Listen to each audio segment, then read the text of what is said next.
Hello and good morning. Welcome to G3 Astro. In today's video, let us discuss the inherent qualities of the 8th house and try and logically understand the Kartattvas of the 8th house as explained by Mantreshwara Faladipika and sage Kalidasa in his Uttara Kalamrita.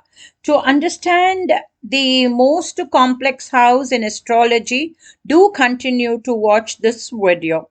The inherent qualities of the eighth house is sexual act, reproductive system, accidents, chronic illness, obstacles or surprises that life throws at us with we being unaware with unexpected gains or losses. The reproductive system and sexual acts are the qualities of Scorpio, the eighth house from the Kalapurusha, which governs these activities. Thus the eighth house of every Lagna represents reproductive system, and the Rashi that falls will indicate the physical sexual abilities and our emotional well-being.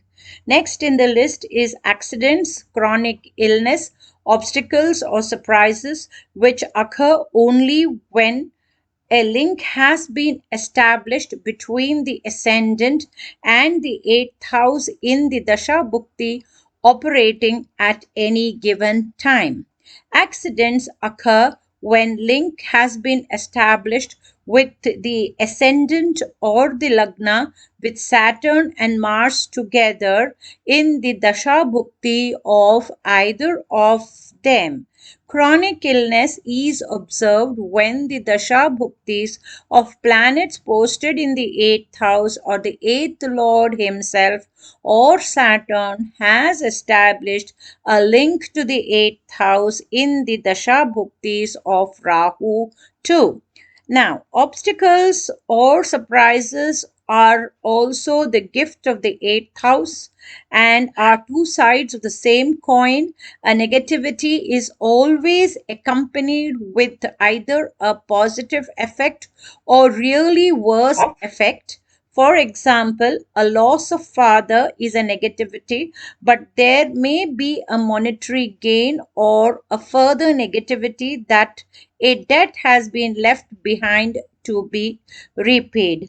Jupiter is considered the most benefic planet, and an aspect of Jupiter on the 8th house or on the ascendant will reduce the inherent negativities of the 8th house during a weak dasha.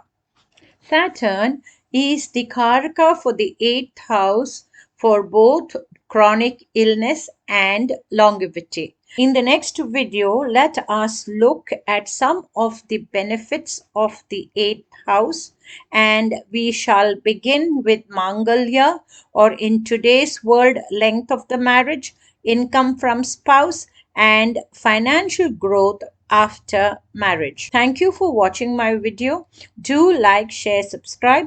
Follow me at G3 Astro. Signing off, Gayatri. Have a pleasant day. Bye bye and be safe.